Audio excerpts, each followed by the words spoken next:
I think leadership is really simpler than people want to make it. Leadership is about setting a vision, getting people behind it. And what the biggest mistakes I see from leaders is when they get that part right, and then they try and do everything themselves. Okay, we just forgot what leadership is. Leadership is getting others to get behind your vision, and maybe it's a vision they helped create, and pulling together to get a mission accomplished.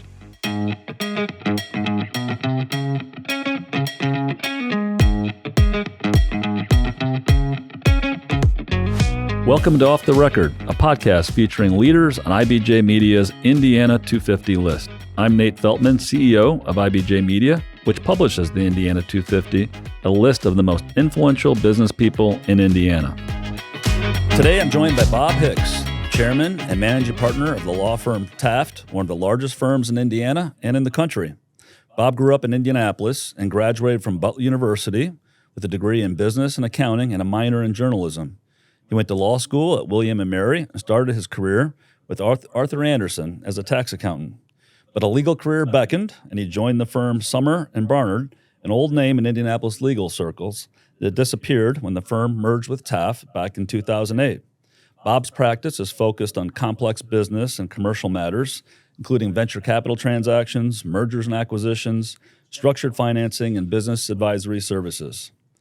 Bob took a hiatus from the practice of law to help lead CIT Group, where he was one of the principal deal makers and senior executives responsible for more than $25 billion in acquisitions, debt financings, asset-based securitizations, where he worked in Chicago, Toronto, and New York.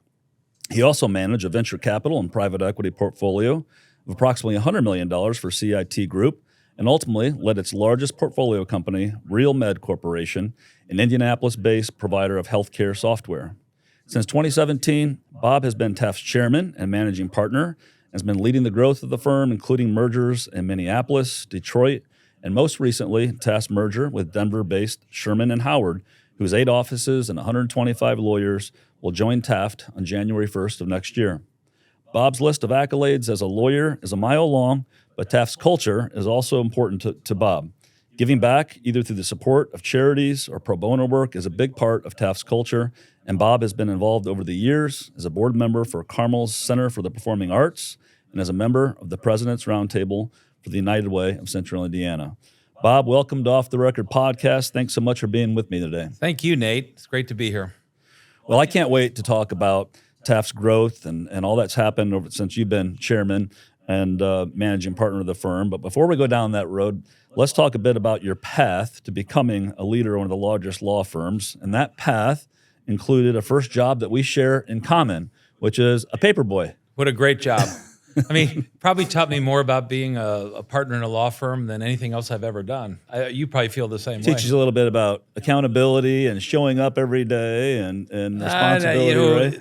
Getting out of bed at 4:30 in the morning, waiting for the papers to get there, knowing you have to do it by 6 o'clock, and if you don't, you're going to have a pink slip complaint from someone. That's right. And then if you have to collect, you had to collect your bill every week, pay your bill every week, and sometimes if I had a date, I had to go ask some wonderful, nice little lady to pay me 9 or 12 weeks in advance so that I could afford to take someone out on a date. So it does teach you accountability and knowing that you got a customer to serve, and exactly. Those come in handy in any business for sure. You learn about a service business. That's right. Doing that, so. That's right.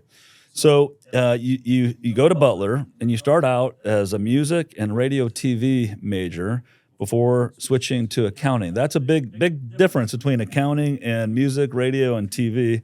Tell us about kind of that journey and how that occurred. So it sounds like the first 2 majors sounded like a lot of fun, Yeah. and it's what I like doing. So started that way, and after about a year, I started thinking about that. I don't think I'm ever going to make money doing either of these things. It just felt like it. Long story short, my father was an accounting professor at Butler, and on a bet, he assumed I couldn't get an A in one of his classes, so I took his class, got an A in it, and he said double or nothing, and I never got another B. So it was kind of a cathartic event for me to switch.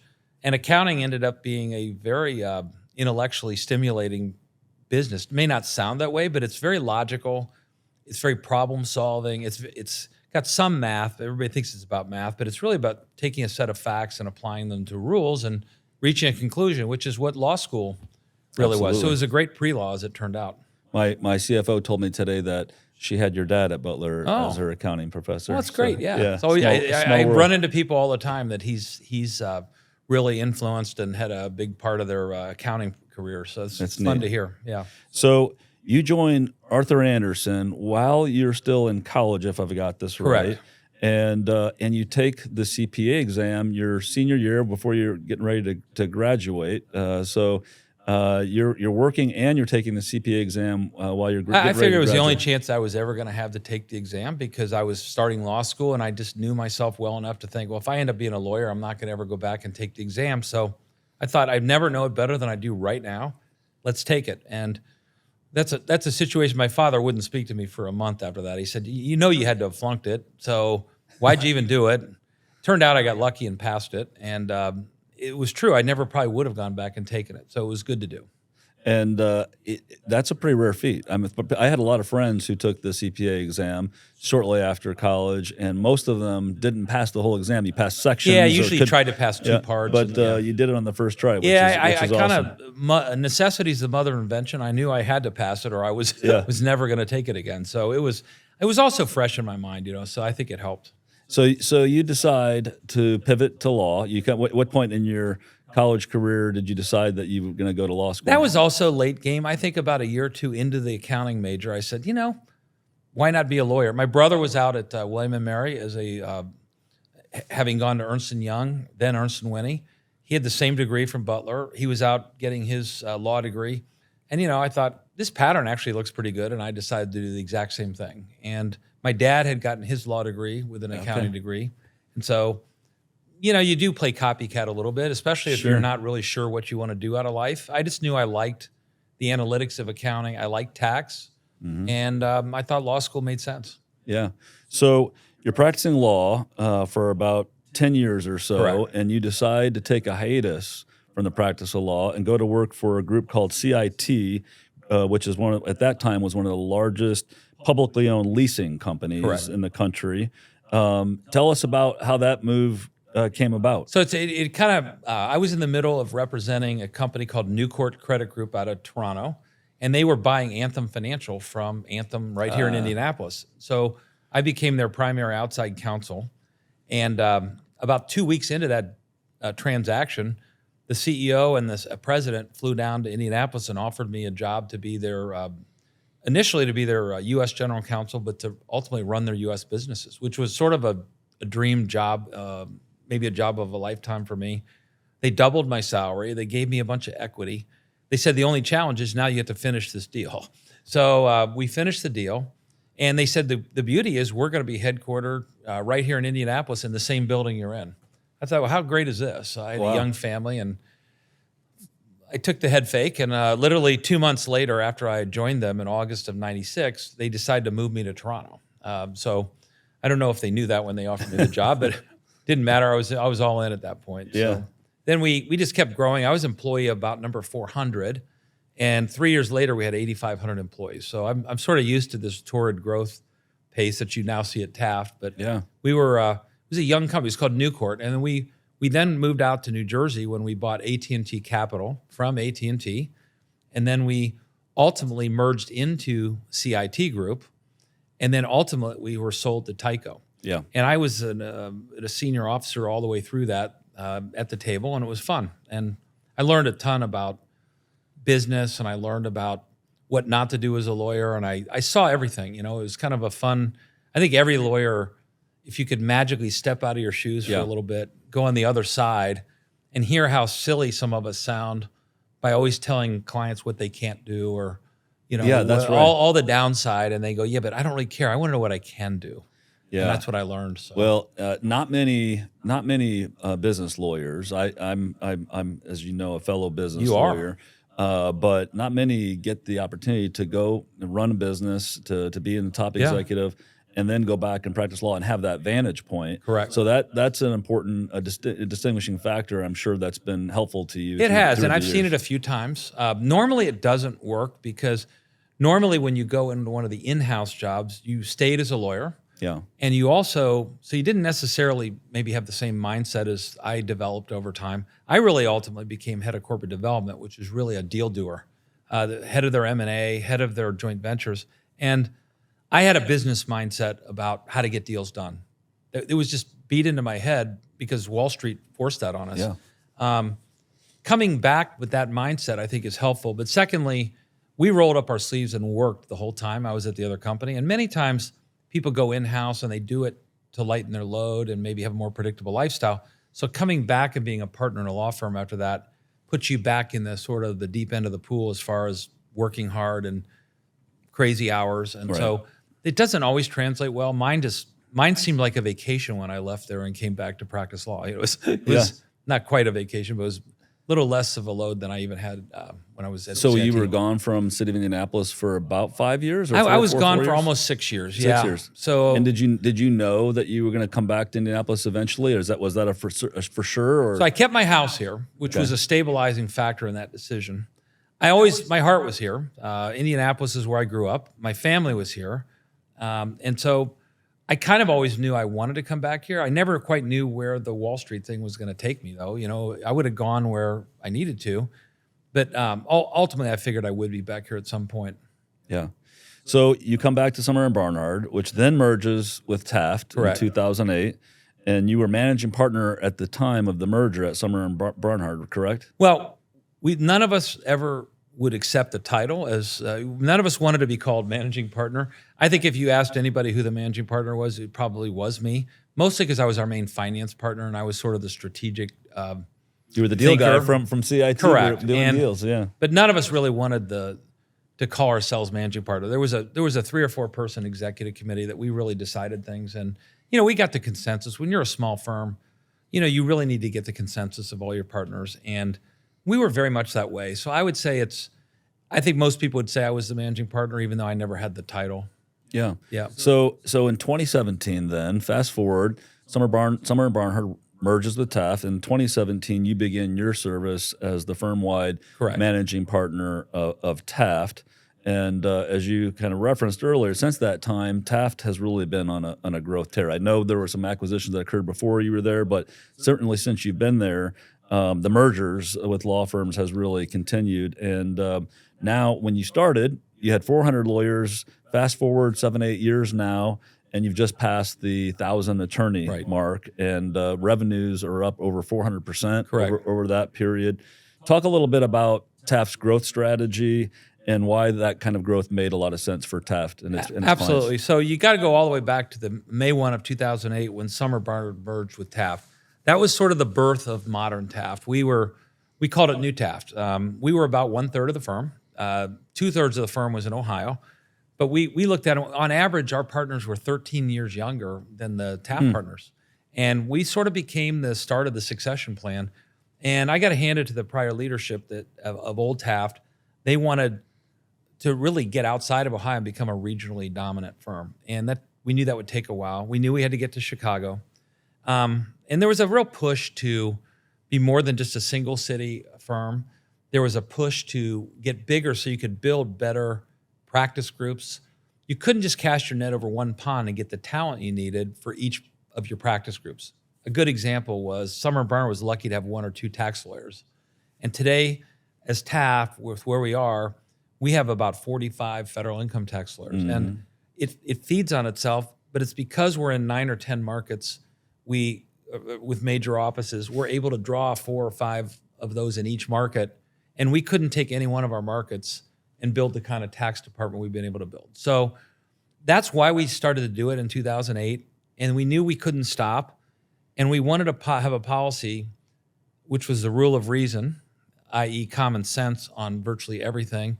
But also when we had ideas, let's take the best idea no matter where it came from. It didn't matter that there was a sort of at that time a headquarters and other people might have felt like satellites. We sort of rejected that whole concept as a condition of our merger. We were like, let's go to a move to a headquarterless model.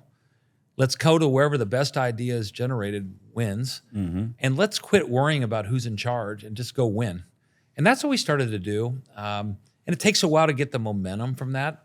We then did a Columbus merger. We did a Cleveland merger. We then did the Chicago merger, which put us on the map, in most people's eyes as being in Chicago. Sure. And then we did Minneapolis and we did Detroit. So when we go to a new market, we get the real advantage of having, just like with Summer Barnard, you get the business relationships, you get the leadership, you get the glue in the market, you get the really in-depth knowledge of how to be a lawyer in whatever state or city that's in. And then you've got to rely on that management team. And they want two things. They want to run their own market, but they also want a seat at the adult table on deciding where you're going as a firm. Mm-hmm. And we've had to embrace both of those, and it's really been cathartic to us to get the talent from those markets where nobody's a satellite. We're all in it together, and we just make better decisions that way, and it's really worked. That's awesome. Yeah. So you're over 1,000 attorneys now. Mm-hmm. What do you see over the next few years? What do you see as the kind of the Taft of 2030, for example? Well, our goal, if you look at the top 25 law firms in the United States, they've done an incredible job of sort of dominating the crazy, expensive legal work out of Wall Street and major markets. So their rates are at $2,500 to $3,000 an hour now for their top people. It's just kind of nuts. Yeah. I mean, what's happened here? Yeah, it's true. And the middle market, which is what we do, and we have the same academic credentials they do, et cetera. We just chose to live in our sort of home markets where, a Cincinnati or an Indianapolis or a Columbus, where you get that Midwestern culture and sensibility. But, our rates are only probably 30% of what like Kirkland and Ellis and Skadden Arps rates are. So there's been sort of a separation between that top 25 firms and the next ones. And you still have a lot of firms that are anywhere from 75 to 300 lawyers that are trying to figure out what they're going to do with their future. Mm-hmm. So what's happened is the super regionals have sort of built up, or the national versions of it. And we're one of those. There's probably 5 to 10 firms in the country like us that are trying to become dominant in the national market for our priced and value work. Cities like Indianapolis are not going to pay the $2,500 to $3,000 an hour rate for the locally owned business owner. Eli Lilly may hire them, or Simon Properties may hire them for their Wall Street kind of work. We get that. But for the local work that's paid for by local business owners that are privately held and well capitalized, they're not interested in that. And so to build the best platform to serve those clients, that's what I call the middle market, which is probably 80% of our economy in the United States. They want to have a safe choice with all the resources they need, but people who are entrepreneurial focused, and they have the authority to really deal with them in their market. And so that's the model we've built. Yeah. And it's not done being built yet. I mean, I think the next 20 years is probably going to turn us into a national version of ourselves. So what does that mean from a size and scale standpoint? We're a firm that's mostly large offices. So we'll probably continue that model in another 4 or 5 cities.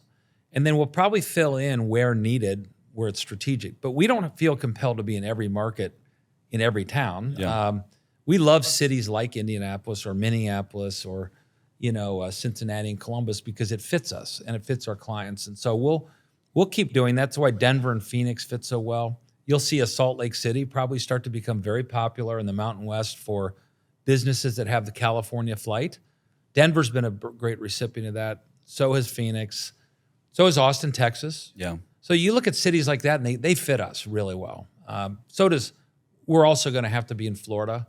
So I think over the next 15 to 20 years, you're going to see us probably turn into a firm that's twice what we are today, but be spread throughout the United States with a headquarterless model, kind of doing exactly what we're doing, but just doing more of it in more markets. Yeah, it's a neat model. Yeah, it's working. So you mentioned the word entrepreneurial, and in my observations, you as a leader over the last number of years have been very entrepreneurial, and I say that because in the Indianapolis market, for example, there hasn't been traditionally a lot of movement among firms, among lawyers. It's typical, as you know, in Chicago and New York, groups will pick up and move to another firm. And people are writing big checks to writing move big them. checks, but I've noticed, paying attention to the legal market, that a lot of great legal talent has made their way to Taft over the last number of years. Tell us a little bit about that approach, and how does a group pick up from one firm and end up at Taft? So first of all, my view of entrepreneurialism is about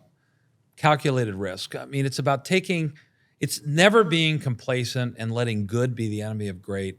It's always thinking about the next evolution of yourself, right? I mean, entrepreneurs are always, every good entrepreneur you've ever, including yourself, every time you and I talk and have breakfast, it's like, well, now we're buying the Gary Dick show, and now we're going to expand to other markets, and this is what we're doing. And you're after the next, your definition of mediocrity is probably mine, which is mediocrity is doing not doing better than I did last year, right? It's not a set thing. I think entrepreneurs think that way, and I think they feel like they've got to always be moving forward, and to do that, you have to take some risk, but not stupid risk. And so that's what I think we've done. We looked at it and said, law firms are a thing of the past in most people's mind, and people aren't excited about the process of the legal process, a litigation and things that just take forever, and it just feels very cumbersome. So we changed the game, and we said, let's not think of ourselves in the law business. Let's think of ourselves in the talent business. Because I know this, if I chase somebody's clients, I've got a 1 in 100 chance of even chipping away at their client base. It's a very loyal relationship generally. But if I hire the lawyer, their clients follow because the relationship is really with that team or those lawyers. So we knew that if we built a better platform, a better mousetrap, if you will, that had the right culture, had good economics, and empowered people to run their own practices and to become leaders, that we would draw that talent, and with it would come their clients. And that's exactly what's happened. And so it's that positive look forward, let's take calculated risk, and constantly reinvest in ourselves. We take 10% of our profits each year and reinvest in the growth of the firm.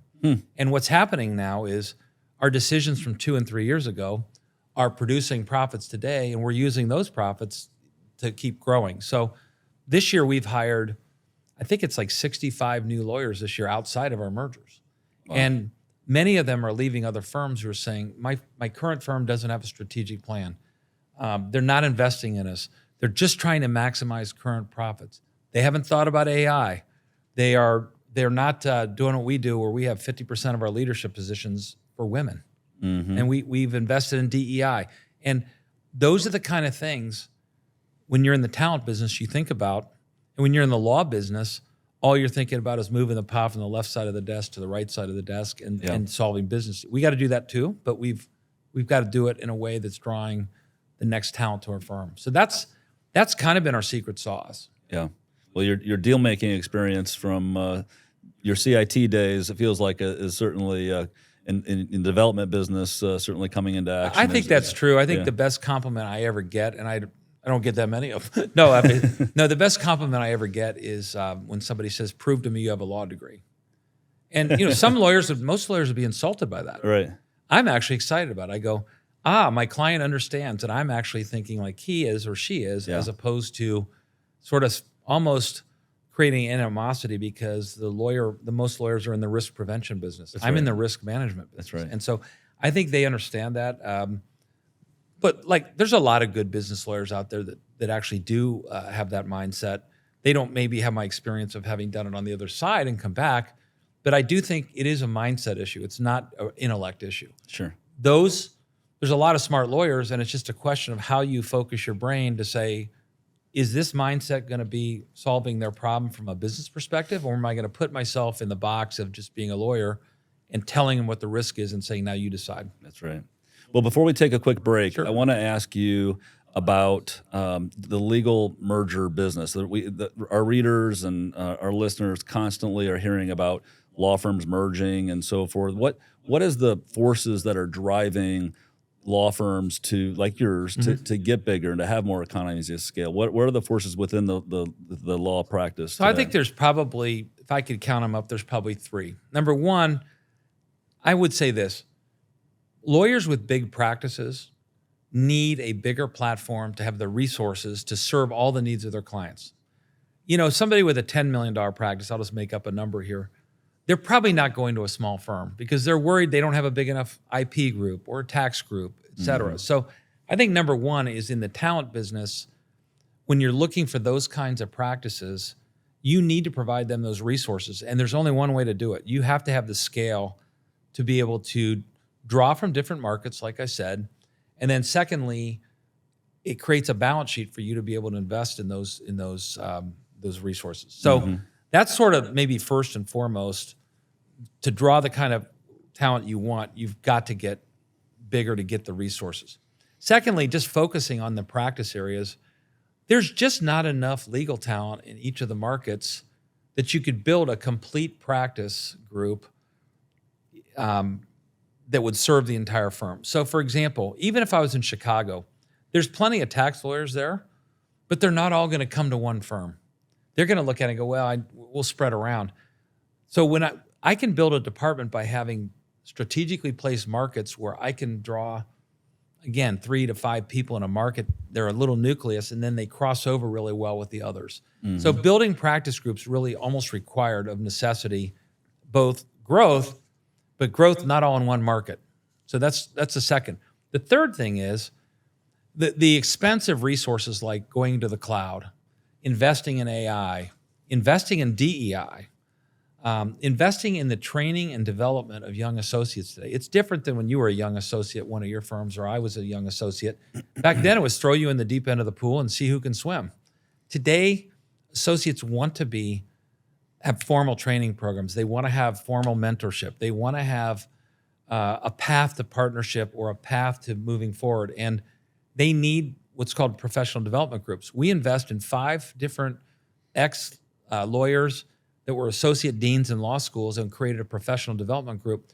Their sole job in life is to mentor, train, and help develop our young associates to become partners. I want to talk a little bit about your perspective when it comes to Indiana. And what I mean by that, you've got a pretty unique perch. You've got branches, offices, I should say, all over the country.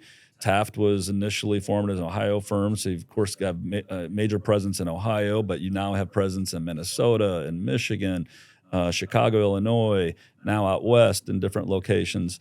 So you get to see a lot of different states and what each state is doing. From your perspective, how is Indiana doing comparatively? And you also get a sense from the legal business itself in terms of working with companies. How are we doing as a state compared to some of the other markets you operate in? So I actually think that Indiana has a lot of really good things going for it.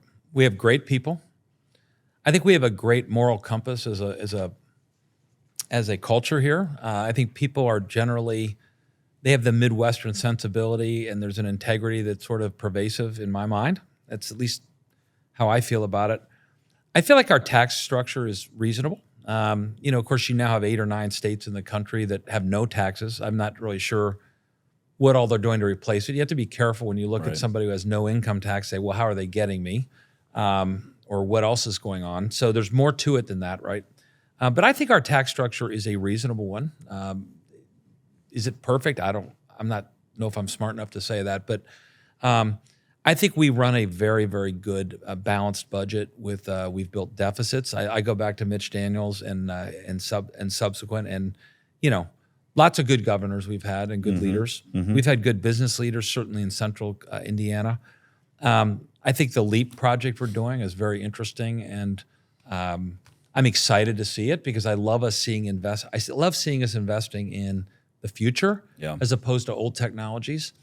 I think our education system here, certainly at the college level, is very strong. I think IU and Purdue are tremendous asset to this state, along with their offshoot campuses like here in Indianapolis for both of them. Mm-hmm. So I think that's good. I think we have some of the same problems other communities have, though. Like I think our inner cities are an issue all over the country. I think we've developed almost a permanent underclass in the inner cities of our country that needs to be addressed. I mean, the educational systems, the amount, how they're funded, how they're structured and managed. I mean, every citizen of our country should have the same opportunity, and that's just not the case today. If you grow up a wealthy white kid in Hamilton County, you've probably got a 98% chance of success. And if you grow up in the inner city as a diverse child, and you don't have the infrastructure around you, have a much lower percentage. And that's just not right. It's not morally right, and I think we need to fix it. That's not unique to Indiana. So I think we're also positioned well with the crossroads of I-70 and US 31 to be a great logistical hub. Mm-hmm. So I think I'm very bullish on Indiana. I look at our economy, and I look at the ones in Ohio, and I look at the ones like Minneapolis, and I look at Chicago. and they all have been doing well. I'm not sure all of them are quite as good a climate to do business in. Depends on some of the policies that are adopted in those states. I do love having a diversified network of those communities. So what's interesting is if we're above budget one year in one market, we might be down on budget in another market, and they offset each other. So but then again, I'm not that diversified because it's all Midwest. Yeah. So it'd be interesting if you asked that question to say, well, what do you think of California's economy versus Indiana? It's like, I would tell you that I think those are very, very difficult places to do business. I think California is just seeing a ton of flight.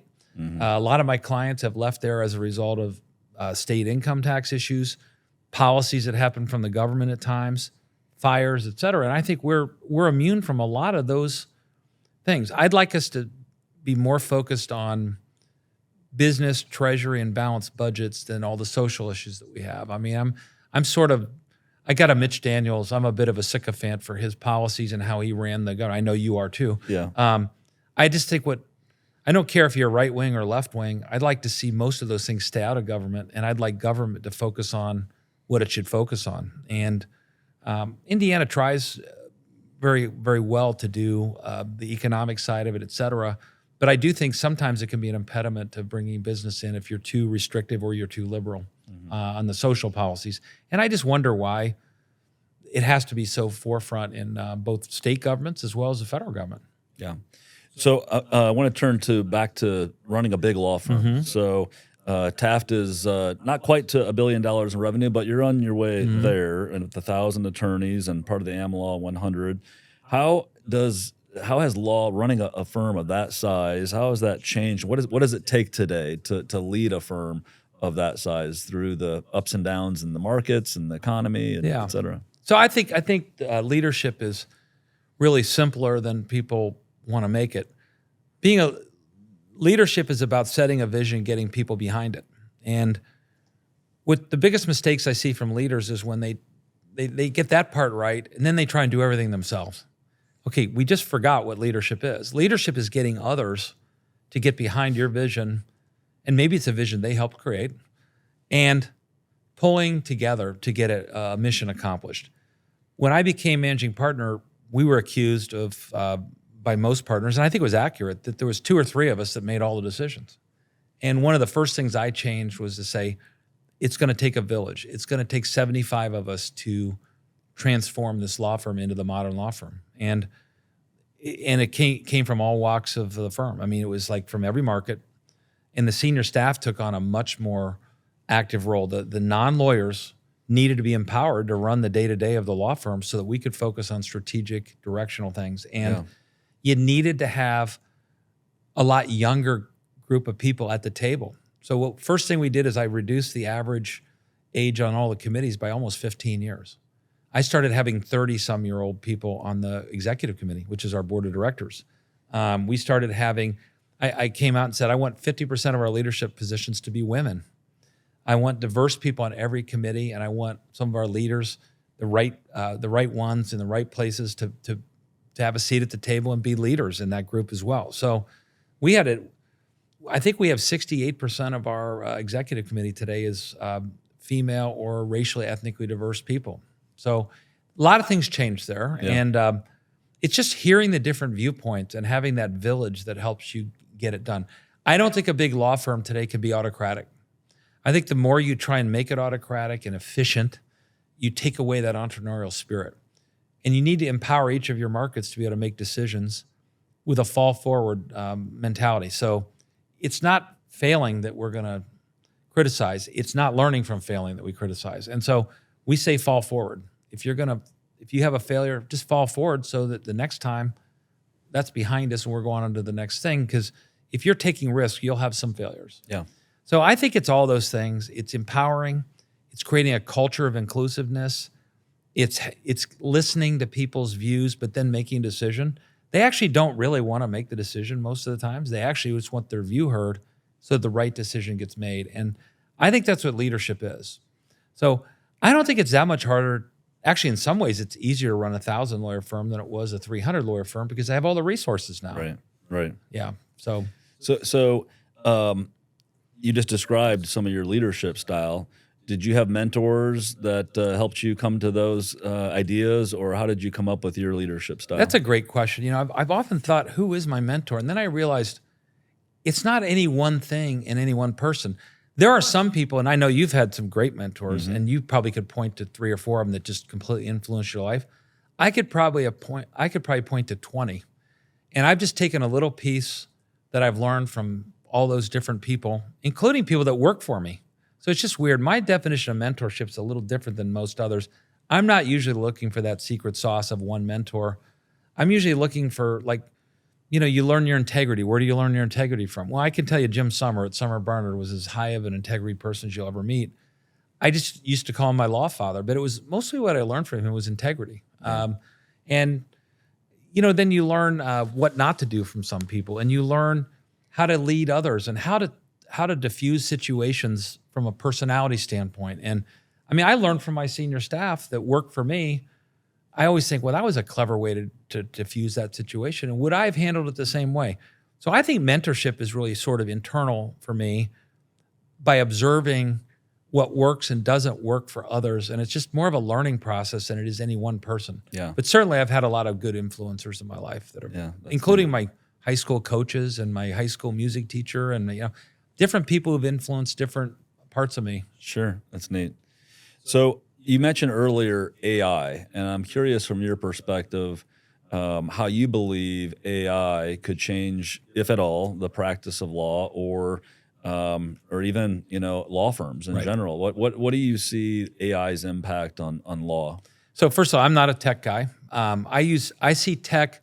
I'm a business guy who understands where tech is going to be utilized, as opposed to knowing the technical part of it. So just know that about me.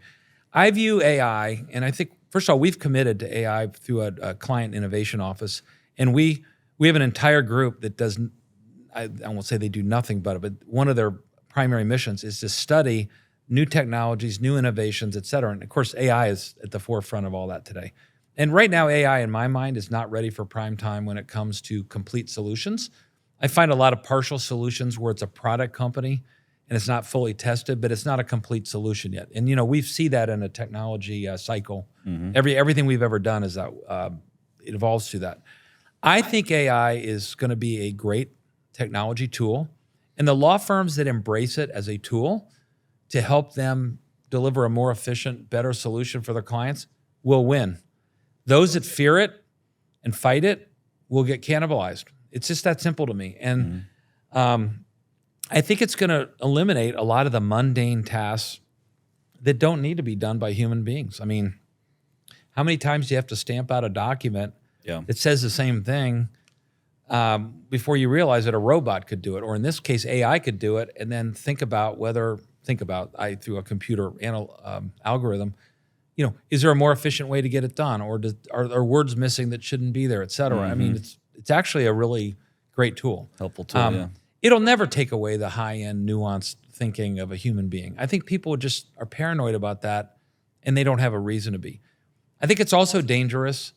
Some early AI incidents have been where, in the legal profession, where somebody used OpenAI and it made up a case. Supreme Court case. And it made up an outcome. Yeah. And it's like, you've got to be careful. You can't take the human being out of this, and you've got to remember what it's for.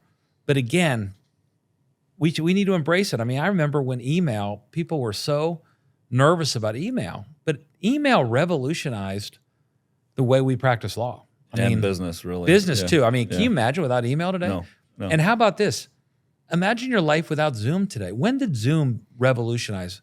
COVID became the compelling reason that Zoom and Teams revolutionized how we do business. Yeah. And everybody goes, oh, it's taken away all the human contact. I go, I completely disagree.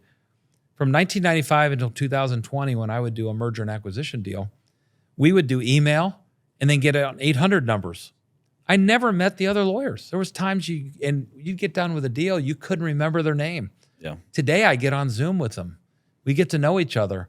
I feel like I'm together. I mean, so I view that those new technologies as critical to the future. And if you don't embrace them, you're going to get stuck in the past and get eliminated. I mean, I look at how many law firms are out there that used to be incredible law firms, and they let the changes pass them by versus some that have in the top 25 are the best examples of they embraced the change and look at what it did for them. Yeah. So you got to get your lessons where you get them. Right. So you have an interest outside of law, which is riding motorcycles, and you. I understand you take an annual trip. How did you get into motorcycles, and what was your most recent trip? So I try to take an annual trip, and I'm into motorcycles only because it's my freedom. It's my chance to get away. It's not because I'm doing anything crazy on them. I use it just to tour beautiful parts of our country, and actually Canada so far. Maybe I'll do Europe at some point.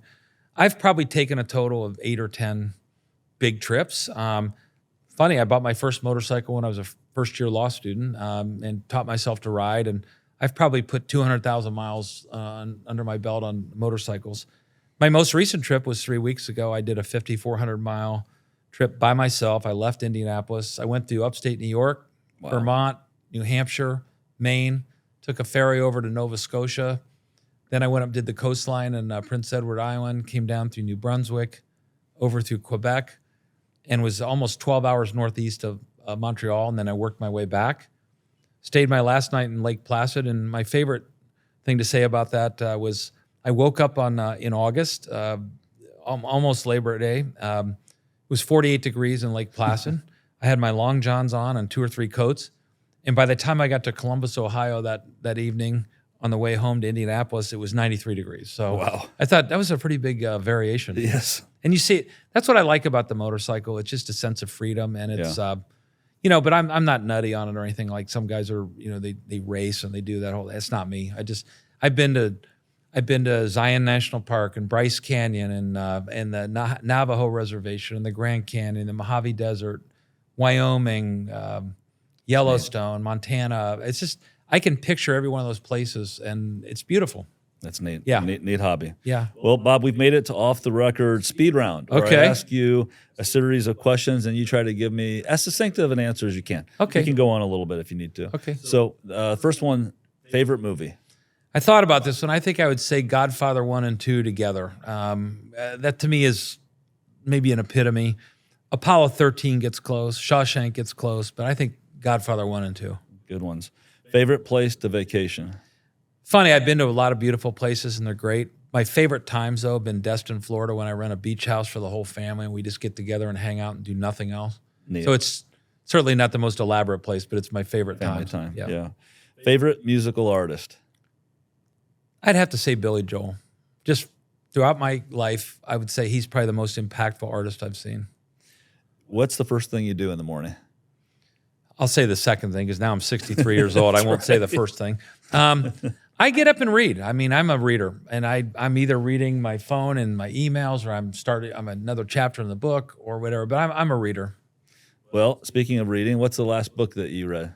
So the last one, I read probably 20 books a year. So I don't know if it's quite the last one, but it's the most impactful last one in the last 6 months.